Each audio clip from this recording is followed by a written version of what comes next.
So before I actually like went through my first playthrough of Elden Ring, I never really finished a Soulsborne game before this. I played Bloodborne long time ago, super long time ago. I think I got after Fire the Gas Coin, and I just stopped playing it. I don't know what made me stop playing. I just dropped it. And I played Sekiro, and we was playing Sekiro with me and my homie Taj and my homie Temaje, his little brother, and then we got to all like completely different parts, but Lady Butterfly was like a barrier to get to the next part that they were going to. So I went the opposite direction, and I got my ass beat by Lady Butterfly so many times, and she's not even that difficult now that I look back at it in hindsight. So I just started playing that shit too, because I was like, I can't get past this. It was just like implanted in my head that I was just like notoriously bad at Soulsborne games. Elden Ring came through and changed my mind on the whole entire genre. And let's talk about why. Love you forever, but sometimes we seem to disagree. Pray that you protect her and increase my sympathy. I'm a mini you, one day I'll have a mini me. I'm your son, I shouldn't treat you like an enemy. I get annoyed when you point out all my tendencies. So, Elden Ring's gameplay is really good, folks. I'm a fighting game nigga, right? I'm already used to like looking at matchups and movesets and like reacting to movesets and certain moves that coming out and like visual cues of moves coming out and shit. It translates really perfectly. And once I took Elden Ring from that angle, like then the game started getting really fun to me because I like a challenge. It's just I didn't know how to really approach this and how to really find my own play style for this game. Let's run through my favorite bosses real quick. Elden Beast. I think the Elden Beast visually, strictly speaking visually, the Elden Beast is pretty cool. First time I played it, it was kind of a bitch because it was right after radahn, and you use your resources from radahn like carry over to the next fight, and there's no break in between, so you can't replenish your flask and anything like that. It's kind of a bitch. Elden Beast is still a really good fight. Godfrey, I really like the Godfrey fight, because I didn't expect the nigga to just, cut off his arm like mid-fight like that. It's just the cinematics was beautiful, and like his moveset was pretty cool. I expected like the dragon for an arm. It was a really cool fight. Melina, my homie Josh watched Melina beat my ass for like an hour and 40 minutes straight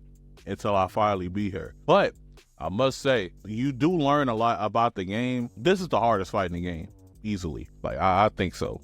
Maybe the fire giant was a little bit harder for me personally. When you learn how to dodge Melina and we learn how to react to what Melina can do, you're pretty much set for the game in that certain play style and whatever style you're going for that playthrough. Fire giant, it's a love-hate thing for this. It's mostly hate though. I do like this boss, but he took me 6 days to beat. Fire giant was fleecing my stupid ass. Like, I mean, I used to sit down for like a series of like, it was like 6 days in a row. I sat down for 4 hours and just got my ass beat by Fire Giant. And boy, it felt like I won a Nobel Peace Prize and I beat that nigga for, I'm not gonna lie. Margit, I would like to say that Margit is probably my favorite boss in the game, besides the Tree Sentinel and radahn. So here's why.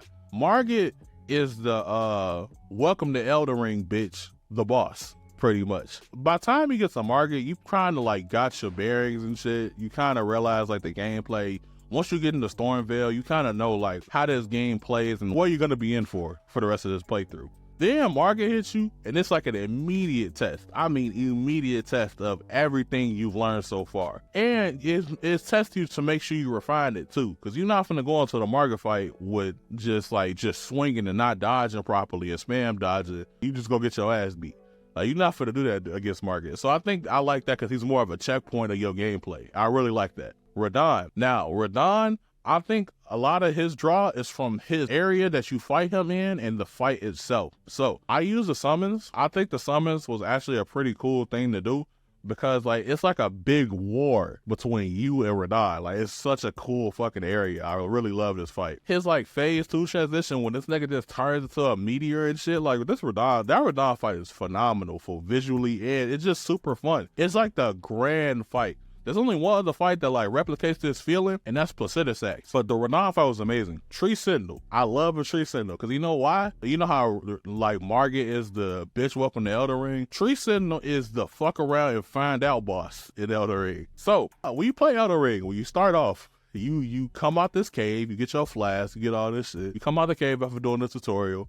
You open the door, you talk to that nigga, and you just see this nigga, this gold nigga, just trotting around this bitch like he run the place. So you thinking like, who is this bitch ass nigga? Like, what the fuck? And then you meet that bitch ass nigga and you find out that you're the bitch ass nigga in return. The Street Sentinel is literally the definition of fuck around and find out. Cause if you mess with him, he's gonna beat the shit out of you if you don't know what you're doing. Honestly, I think the developers probably did that on purpose and they funny as hell for that. I think that's a really good welcome to Soulsborne type thing. I really like what they did with him. Plus, Cinesax, you don't really realize his powers at first. I know he has like red lightning and shit. And like his arena is really cool, by the way. I love his arena. I didn't realize like his actual like moveset in the first fight. And once I see that nigga start teleporting, I was like, yo, wait, hold on. like wait a minute, fool.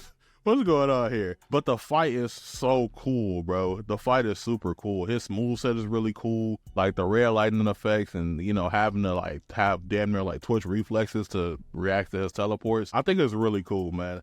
And it's a boss that you can easily like skip over if you don't actually pay attention to everything that you come across. I think that's really cool. Now, my least favorite boss, it's only one entry, Godskin Duo. Pretty common consensus over everybody I've seen play this game, but the Godskin Duo is some bitch ass niggas, so I really just don't like the fight itself. Everybody got tortured damn near when they first played through it when they ran into these two. It's strictly because the AI isn't supposed to attack like they both not supposed to attack you at once, only one's supposed to aggro, but that's not how it always is. That's how it's supposed to be, but that's not how it always works out. But the Godskin Duo, like, they pretty decent as separate bosses, but together it just makes it hell. And if you don't use a summon, you just gonna get your ass beat. They even made it so you can't even like use the pillars like that no more, because once that big nigga do that roll attack, he gonna beat the shit out of you through that pillar. Now let's go to my favorite areas.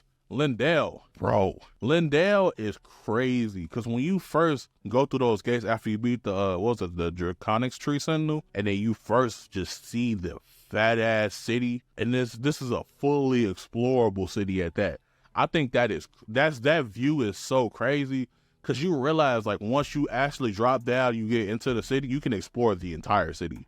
It's really wild how like vast Lindell is. It's almost like the first level of Bloodborne, kind of. But it's like on a way bigger scale. There's this big dragon statue, the stone dragon statue you had to climb up to then fight Godfrey.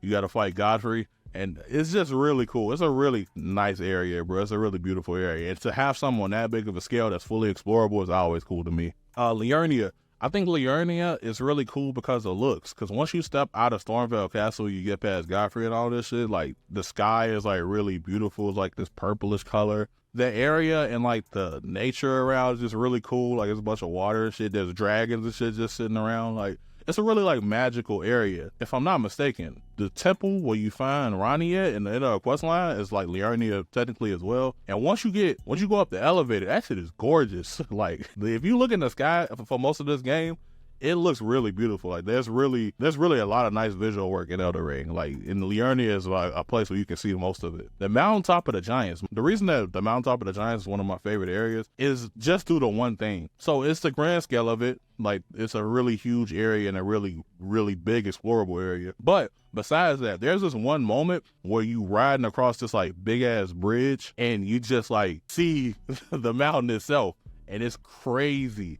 It's a crazy ass moment. It's like when I play God of War, when you look down and you see like everything when you on top of that hill, when you go into the portal to get to the realm of the giants. It's kind of like that. It gives me that same feeling. Eternal City of Nokron, I think the name is.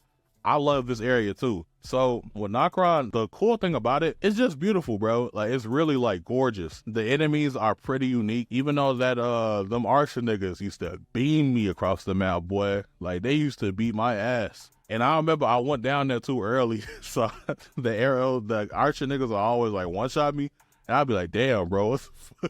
I was like, damn, bro, what did I just spawn into? It's beautiful down here, but it's treacherous. What the hell? But Nokron is really cool. It's one of my favorite areas. And the Ancestor fight is down there, and I think that's one of like the most gorgeous fights in the whole game besides Estelle. Now, let's go to the least favorite areas. Caelid. If Margit was welcome to Elden Ring, bitch, the boss, Caelid is welcome to Elden Ring, bitch, the area. Caelid is literally like Elden Ring's personal rendition of the east side of Chicago, folks. Like, Specifically, any area where the Church's Chicken and the gas station in close proximity to each other. Bonus points if one of them is abandoned. Take 2 wrong steps, you got a scarlet rock dragon telling you to check it out. Take 2 steps in the opposite direction in hopes to avoid that dragon. You got 2 of them big head ass dogs ask you what size Jordans you got on for, saying it's they size and shit. It seems like there's like rarely any room to breathe in Kayla on your first playthrough.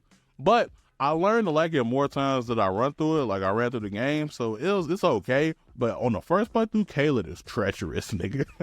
The Halleck Tree. The main reason that I don't like the Halleck Tree is the first area. The first area in the Halleck Tree, when you have to traverse it, you have to like make your way down the branches. Hate it, because them fat ass ants over there, them the mushroom head niggas, the big trumpets, them blowing them bubbles they over there. They put all these obstacles to make sure that you don't get down there, folks. And it's really annoying, folks. It's really annoying. It's so easy to get knocked off that bitch. It's so easy. One major thing that I actually really love about Elden Ring is like how you can basically control the difficulty yourself in the game. I think that's really cool.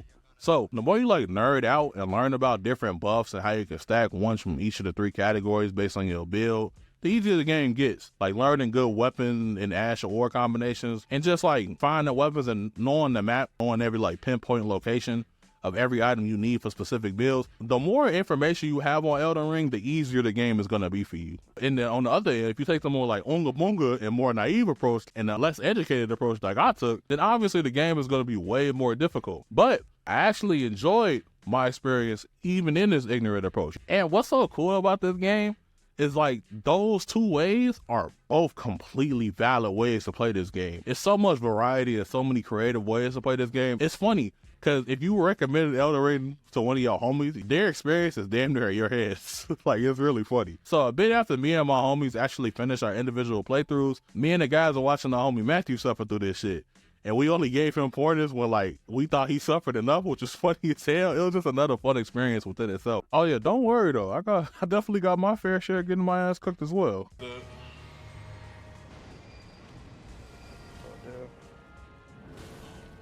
You gonna be a menace with that shit. Hey yo! Okay.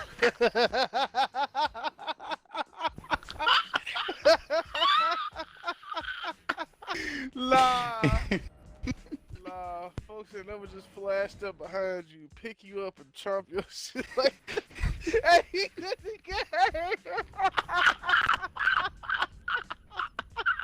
There's only been a couple other modern games that I played that created this much fun, like from a single base game experience. And when this game first dropped, it's funny because I don't want to play this shit. I thought I was already mentally ill playing Warzone every day and hated myself for it, so I wasn't even gonna get it. But then my homie Taj gifted it to me, and all of a sudden, boom, it's one of my favorite games ever, just like that. Now I plan on going back to Sekiro and revisiting Lies of P again. So do me a quick favor and shout out Taj in the comments, because without him, you probably wouldn't be watching this shit right now. It's been a while since I played Elden Ring, but hearing that the DLC is right around the corner definitely makes me want to pick it up again and go through another playthrough. Who knows? I might just dust off a second channel and upload it. Make sure you like at least give Elden Ring a try. Even if you never play anything like it, I'm not gonna lie, you might find something that you never thought you loved. Like, this is a really good game, and it deserves all the praise that it gets. But that's all for me, man. As always, man, I hope y'all have a great day, man. Love y'all, man.